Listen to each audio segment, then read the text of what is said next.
Hi, kids. I'm Chris Harvey. I'm Elena Joyner. And I'm Chelsea Jackson. And this is Designer Dead, where we get into all things fashion and style, as well as the business aspects behind some of the biggest brands in fashion, giving you the fun and the foolishness of the fashion industry. All right, let's do a fit check. I'm going to start. Yeah, go ahead. This is Dries Van Noten. Oh, okay. That I thrifted when I was in Antwerp the last time. Yes, ma'am. That was such, oh my God. She was just like, I was just in Belgium. And I went into this little boutique and it was a Dries dress. Well, I actually did. And it was like a vintage shop, and they showed a lot of brands from Antwerp. The Antwerp 6. Antwerp 6. Yes. And they had this little number in there, and I paired it with some Jeffrey Campbell pumps. Ew. Chris? Okay. So I'm wearing a 73 London silk shirt, and just like some high-waisted, kind of like linen pants, and then my Gucci fur-lined mules. I love a good mule for the summer. That's my go-to shoe. Mm-hmm. And of course, a tank top. I'm wearing an Auchenboss dress. And then these pants I have on below are Kalana Barfield X Target. Oh, yes. We love Kalana. Barfield, Seattle native. Okay. And these are Zara heels. And I'm doing the dress pants. Yes. Love it. Yeah. Well, let's get right into it. So the first topic is Designer Dead Streetwear Edition? So we are going to take a look at some of the most iconic streetwear brands and figure out where they are today and if streetwear is still trending. So first of all, we cannot have this discussion without talking about Supreme.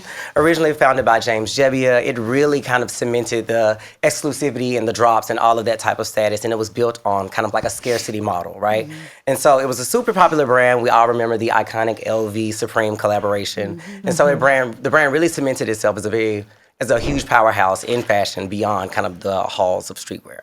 So unfortunately, slash fortunately, we'll get into why I say that. VF Corp, which also owns Vans and Dickies and Timberland, initially bought the brand for $2.1 billion in 2020. But unfortunately, the brand was never able to recoup the losses from that, and they ended up selling the brand for $1.5 billion to Luxottica, citing several issues, including not being able to realize the synergies that they initially believed that they could capture with the brand by uniting under the VF umbrella. So this was after 7 consecutive quarters of poor returns and of year-on-year losses. Mm-hmm. So let's talk about what happened to the brand. Like initially it was sold for $2.1 billion. It was just sold again for $1.5. Obviously there are some losses there. Mm-hmm. There are some issues. And as you guys know, from business school, anytime you do an acquisition, for some reason the synergies are always kind of overflown and overstated, right? You never really are able to capture like the savings and the profit that you think you can recoup, especially within a short period of time. Mm-hmm. I also think that Supreme just kind of like lost its luster because it was a brand that was built on exclusivity and scarcity, but like similar to MMK that we've talked about, the brand was just too widely exposed. It was too easy to get. Like it's just once you have something that has like a cool factor because it's scarce, once it becomes too prolific, I think that's kind of a detriment to the brand. And also like there are other brands that seem to be a little bit more authentic from a streetwear standpoint. So I think that kind of what caused, I'm not going to say the fall of Supreme because maybe there is a way for them to revamp it. Luxottica, which is an eyewear brand and has many of the licenses for like Chanel, Dolce & Gabbana. I wonder what type of synergies they'll be able to capture and what the real kind of like integration strategy is for that. So I am so interested to see what Luxottica does with Supreme. That is such an interesting acquisition. I think to your point, one thing we learn in business school is there's always a risk, a market risk when you are acquiring a brand. I think, one of the appeal of Supreme was that it was scarce, right? And when a PE or any type of fund acquires a brand or any company, you have to merge. You have to find efficiencies. Like you have to kind of take on some of the ways of working of the ownership company. And because Supreme's business model is so unique and it's really, really dependent upon hype and culture and community, I kind of never saw how acquiring Supreme would work in terms of that company because so much of that business model is not traditional and it's so hard to replicate.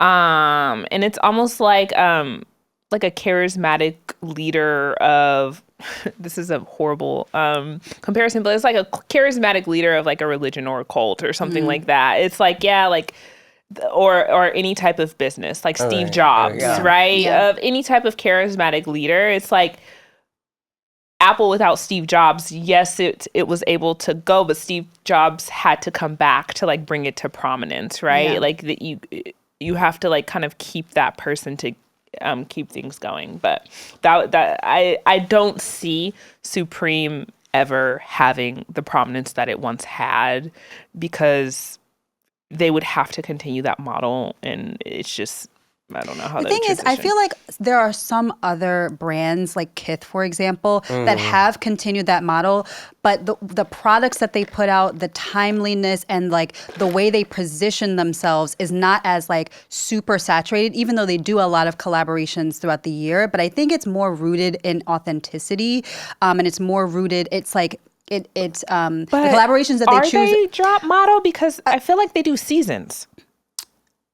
Like Kith has seasons. Well, if you go into a Supreme store now, you can buy something like they have mainstay product. They have collaborations for these drops that are more limited edition, but they do have product that's just like available in their store. But I thought the nature of Supreme is they drop, everything sells out. They drop, everything sells out, right? But Kith, they do collaborations, but they have like seasonal merchandise. Or am I not understanding? They do have seasonal merchandise, but I feel like they're really known for a lot of those collabs, and they have started to do them more a la the Supreme model. So yeah, for sure, they are not the exact same type of company. Sure. But I feel like when they do collabs, they are more thoughtful than the collabs that Supreme does. And I feel like Supreme, people use the collabs to basically like elevate their brand or give them their brand some relevance. Like when Tiffany and Supreme, kind of collaborated, it didn't seem like it really had a reason to be. The brands, to me, were just not aligned. And so I thought that the collaboration was okay, but it never really aligned for me. Our sound engineer, Alama, also wants to point out that the resale market also played a part, as well as Hypebeast and bots buying all the product. Yeah. So like back in the day, like I can remember standing in line for Jordans, right? Back in the day, you would stand in line for Jordans, you would get the Jordans, and that was it. Now it's like the bots buy everything. Yeah. The resale market marks it up 5 times. Like Etsy duplicates the Supreme. But that used to work. Yeah. It used to work, for the people Jordans. got tired. But they kept re-releasing them all the time. They didn't feel special anymore because you didn't have to wait 10 years to get the same model. Like it was just like so oversaturated, so widely available. And it used to be like, you stand online, you wait, and then you resell them. And like even when that's when the first ones was coming out. Yeah, exactly. We were there for the first 23. Yeah, I was about to say, it's no, like, it doesn't even have as much value on the resale market now because the brand just doesn't have as much of a cool factor. So I think that also contributes to it because, to your point, it's just like so prolific in the market. It's just kind of like, it's also not as cool as it used to be. So I think that's been like a huge hindrance. This is an example of what happens when you like scale too much, you become too commercial, right? Mm-hmm. And so on the opposite end of that spectrum, I will talk about a brand that actually is doing super well and was also a pioneer in the streetwear market, which is Stussy, launched by Sean Stussy. And it was initially like a California skate surf brand. It started when Sean was putting like his Stussy logo on different surfing boards. So one thing that really set the brand apart was that in the early days, it was one of the first brands to produce goods like caps and varsity jackets that weren't explicitly for, sports teams. And so it really kind of like popularized that, making it kind of like an everyday staple in the wardrobe. Mm-hmm. And it also was known for a playful repositioning of different logos. So, Chanel has the double interlocking C. Stussy created the interlocking S, kind of like a play on that fashion. And so I think that also has like helped establish them as a brand, and they have a lot of authenticity because they have these things called, what was it called? Sorry. It was like the collective, Stussy Collective, right? Mm-hmm. So it's a lot of like-minded people who are aligned with the brand, they love the brand, and it's like a worldwide network, right? So there's a lot of community in store there. And also Stussy has a lot of influence over the market. James Jebbia, actually, who I just talked about from Supreme, he was initially a New York store manager for a Stussy store, like in New York City. And allegedly, Stussy is the person who influenced Russell Simmons to start Fat Farm. So A lot of impact on the brand. Sean left the brand in 1996, but the brand is still flourishing. Reports have it at about a little over $100 million in annual revenue. It's not a publicly traded company, so Sure. it's an estimate, but the brand is still doing very well, and it's still super popular and can be sold in a lot of different retailers. So, continuing on the vein of fat form, I want to talk about our girl, Kimora Lee Simmons, honey. She recently, as we know, she's an ex-wife of Russell Simmons. She recently bought back her brand, Baby Phat, and the brand has relaunched recently. So the brand ceased operations in 2010, but she repurchased the brand in 2019 from an anonymous seller, and she relaunched the brand in 2023. So she's still in the process of a relaunch. And so now she also, her reality TV show, So excited for that. Kimora Life back in the in Fab the Lane family. was one of my favorites. is coming back to ETV, so you will see her on your screens in December. And so I think the resurgence of the brand and the resurgence of her as a personality, I think hopefully will have a halo effect on the brand, and she could bring it back. Because I feel like Fat Farm had the girls in not Fat Farm, Baby Phat had the girls in a chokehold back in the day. Oh my God. What do y'all thought? The little cat, I had the the The thing about it is that she was one of the first to to be the face of her own brand from a black owned brand perspective, from a streetwear perspective, and we were really buying into her lifestyle. Like all of the campaigns for the Baby Phat collections, they were all like her. And the babies. Her kids having this fabulous, glamorous lifestyle. And she was selling a lifestyle at an accessible price point. Yes. Even all of the runway looks, who she had as the models, everything was like so thoughtful. And I thought that she was just so iconic in that era. I really think of Kimora as one of the first modern day women influencer brands, right? Okay. I remember, and how we think of like back in the day, go with me here.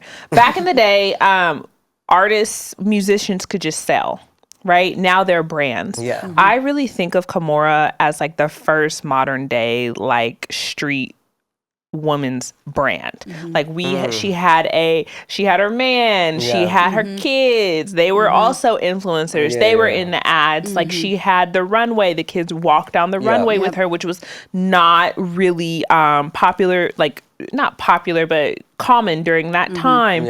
She had celebrities on the runway with her. And then after that, you kind of see like J-Lo had Lamb and she would have celebrities. Like there were like iconic moments at these Baby Phat runways. And if I remember correctly, like her runway was like the highest attended, or like Baby Phat, like wait, J-Lo had.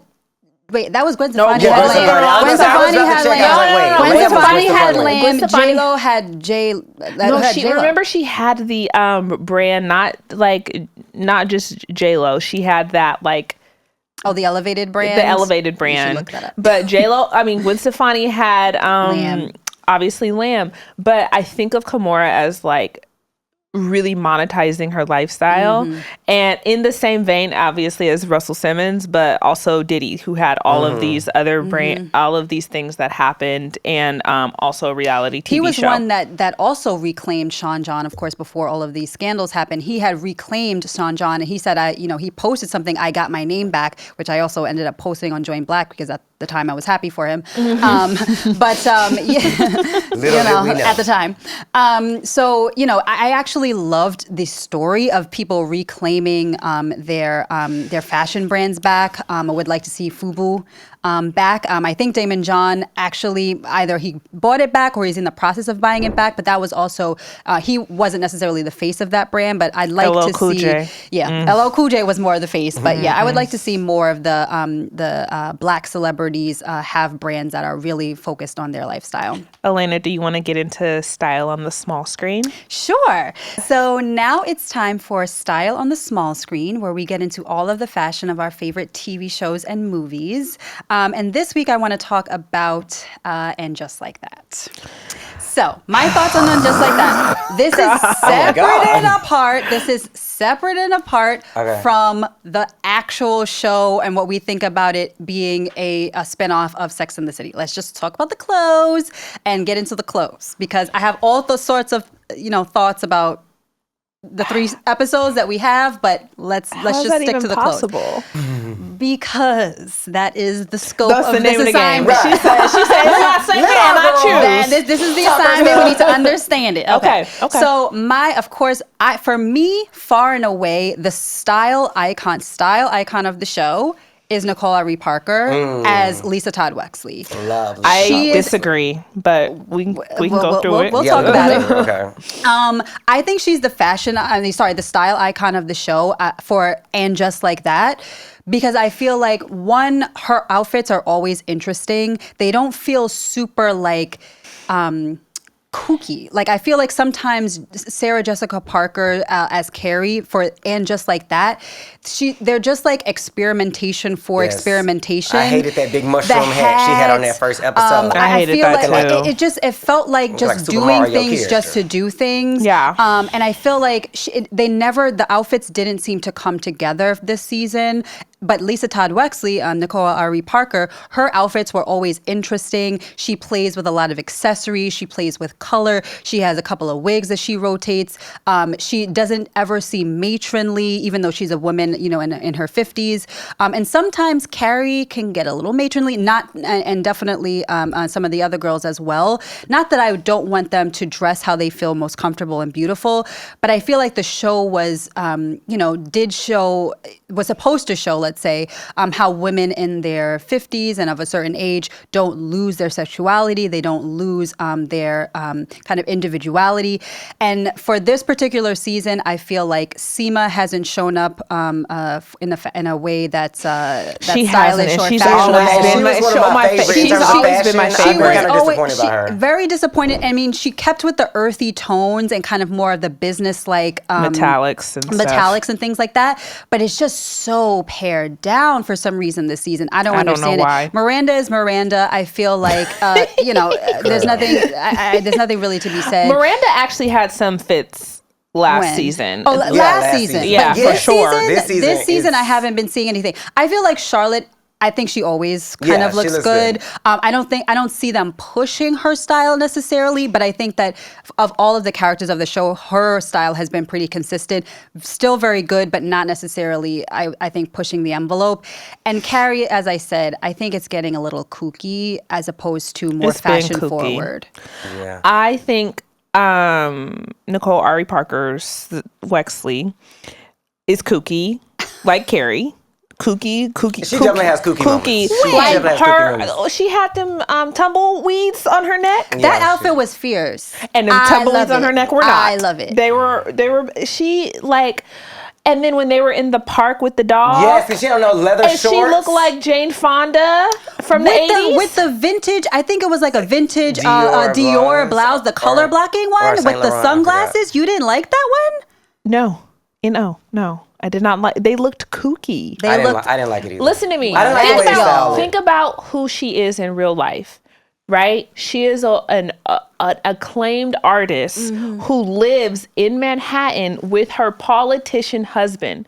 Would a black woman look like? Would a black woman dress with them kooky visors and stuff like that? They were not kooky. I don't hate it. I do love Lisa Todd Wexley. I love her she's style. also an artist. Sorry to interrupt. You're good. She's also an artist, and people have done recaps of their art collection. Oh, the art collection within their home. That's totally different. And like the art, that's and totally like different, how she highlights all of these black artists and the photographers. Micheline Thomas, the Gordon Parks, the Gordon Parks on the Alabama. It was like Alabama 1960. The table series and all of those things. Now the art is separate. The apartment. But separate. that's fabulous. why it fits with her character because she's an artist. The fashions is horrible to me. I wouldn't say horrible. Now there are some looks that I would have been like, I don't know about that girl. Lies. But so Carrie, as I've always said, I feel like she's hit or miss for me.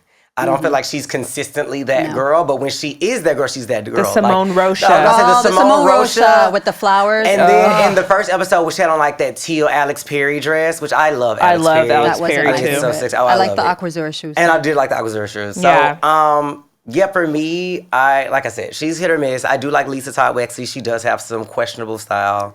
Seema has really not been showing up for me. It is so. And honestly, the show has not been showing up for me because I'm bored. I just the show. What are we doing? There is such a in the way. Okay, I know I'm not supposed to be talking about this, but I'm just let me cook. In the way that Sex and the City as like a teenager and somebody going into my 20s was like, it was like a mirror into the future of what a woman in her 30s and what a mature woman goes through. And now that I'm at the age that the women were in the show, I'm like, oh, things change, but they stay the same. Like, it would be lovely for me as a woman in her 30s to get that same mirror into my 50s, right? And I feel like the show, how the clothes have gotten kooky, everything's gotten a little kooky. They're having like breakdowns.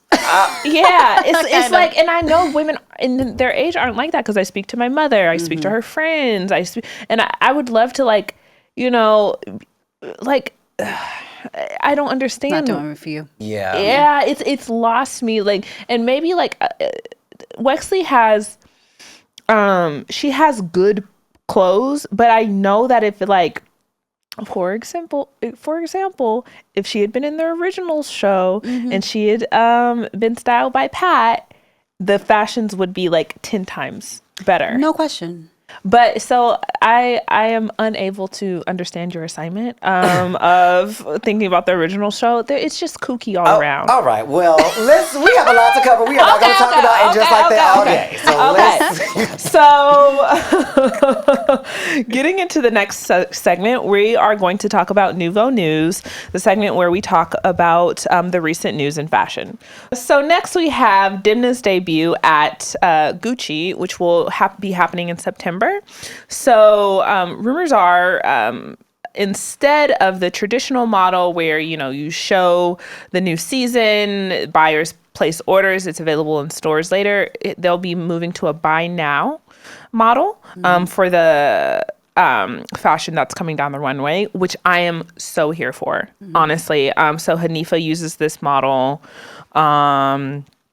A lot of more contemporary brands use this model, and I don't understand why luxury fashion, who is the one that actually has the capital to and kind of the forecasters and different things to actually execute this model very well, why they haven't used this model. It's very, I mean, for depending on the garment, of course, but it is kind of expensive. Yes. And luxury should be about quality, about taking your time, about, and, you know, and the reason why, you know, they have market appointments and why, you know, brands go, department stores and buyers go to market is because they usually whittle down the collection based on what the buyers are buying. So they show, you know, at the runway, but not everything is available in the department stores because not everything is as saleable. So that time in the middle is really because they're still choosing what's going to be available. So I understood, and of course the luxury component of, you know, taking your time. So I still believe that model does work, but I'm super excited for this see now, buy now. I think this is something that the consumers have been wanting, especially because when you see the trends from the next season, rather, you actually start to want to wear them now, and you kind of try and put your wardrobe together to be ahead of the trend. And I know myself, I go on TikTok and see what's going to be hot for fall, what's going to be hot for the next season, and I'll try and like tee that up in summer.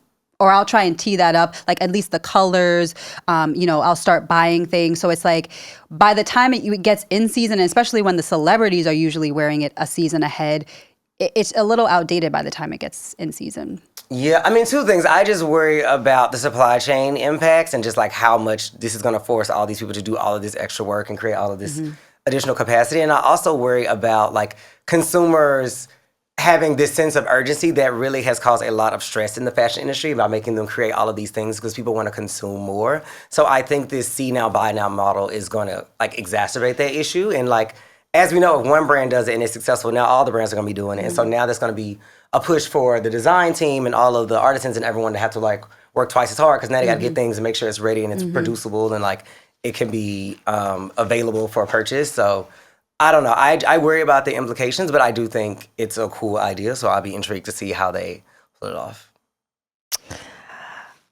So do we want to move on to quoting your favorite reality star? Okay, let's not go If crazy. she's your favorite, we have a problem. Favorite reality star. our girl made waves back in the day where she was saying that the girls don't want to work anymore. Nobody wants to work.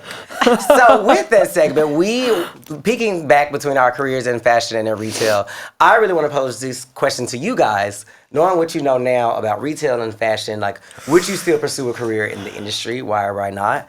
And I will say it would be a no for me in terms of pursuing the industry from a career standpoint, because I feel like when I was of age and picking my career, like the whole influencer thing wasn't as big, and like I didn't realize that you could like have your own side fashion career in addition to your 9 to 5, absolutely. right? You definitely had to go the more traditional route. If I had known that, then. or if I had thought about that, I would have like just been a consultant early on, or like gone into like business development or whatever, and stuck with that and just did fashion on the side. Sure. But I think I don't regret anything, and I think I've learned a lot by being in the industry, and it's helped me kind of understand it more once I launched my own brand as an entrepreneur. So I guess I'm grateful for that experience, but I think I would have done it differently going forward. I would have gone into finance, full stop. Yeah. Like, I think similar to you, like my dream growing up was just to be a buyer at Nordstrom. Like that was, as far back as I can remember, that's all I ever wanted to do.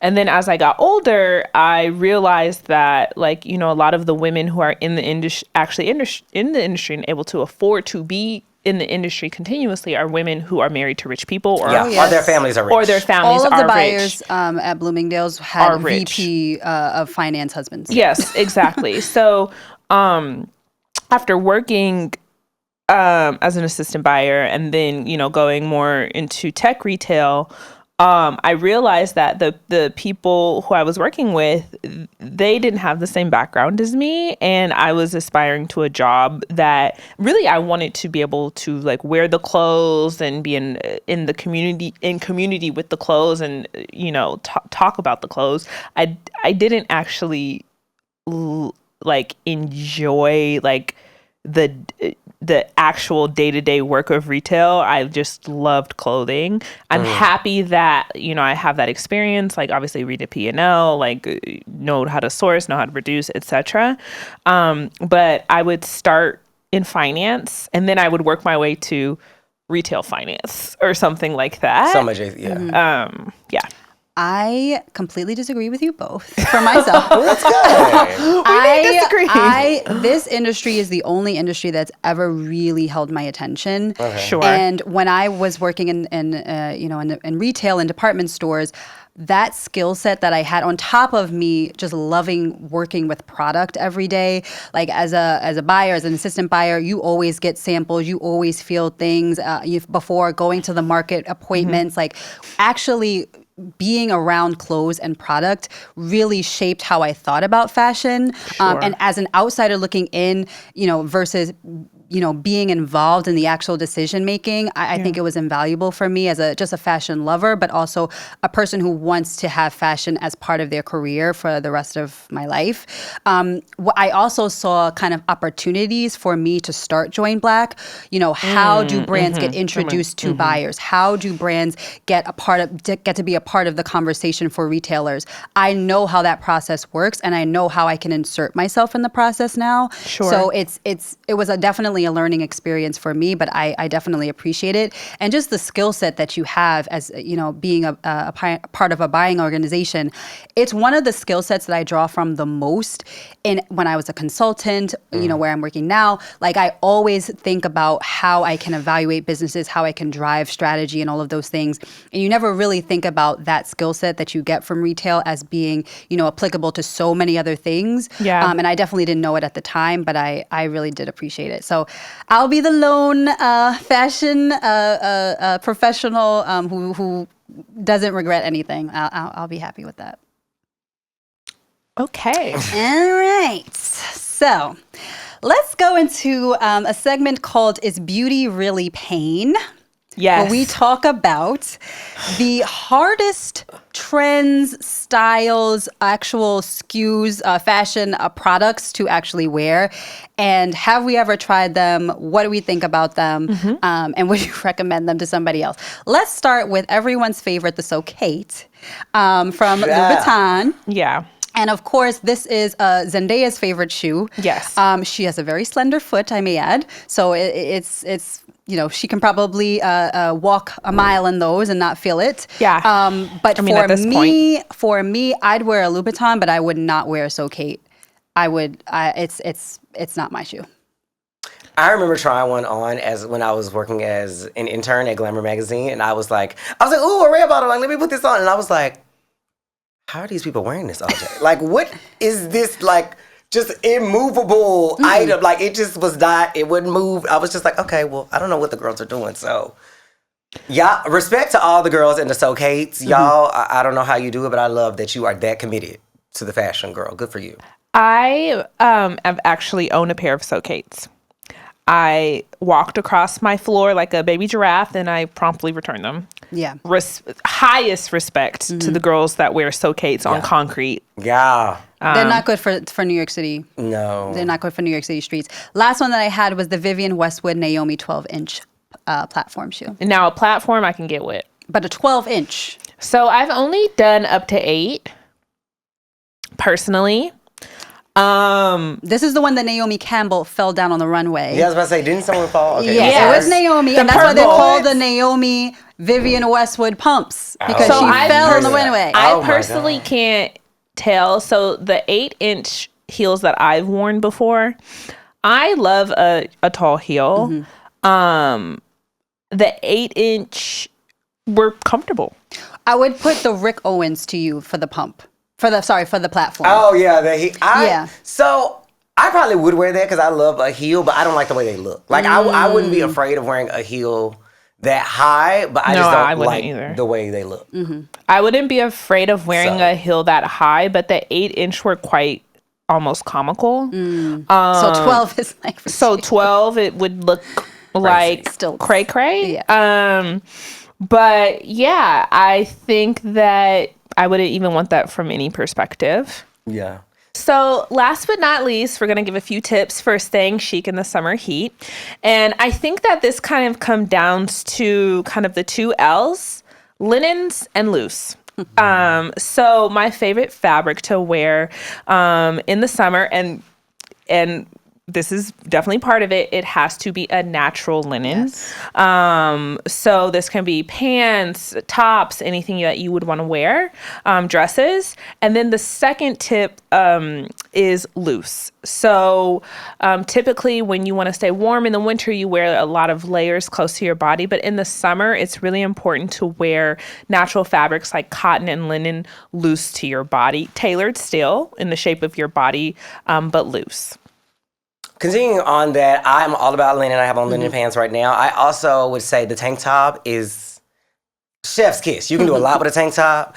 I have a video about it on my page. Be sure to look at _Chris Harvey. But the other one, the loose one, I'll wear a loose pant, but I'm gonna wear a tight top. So I'm all about that. Mine is about footwear. But it'll be cotton.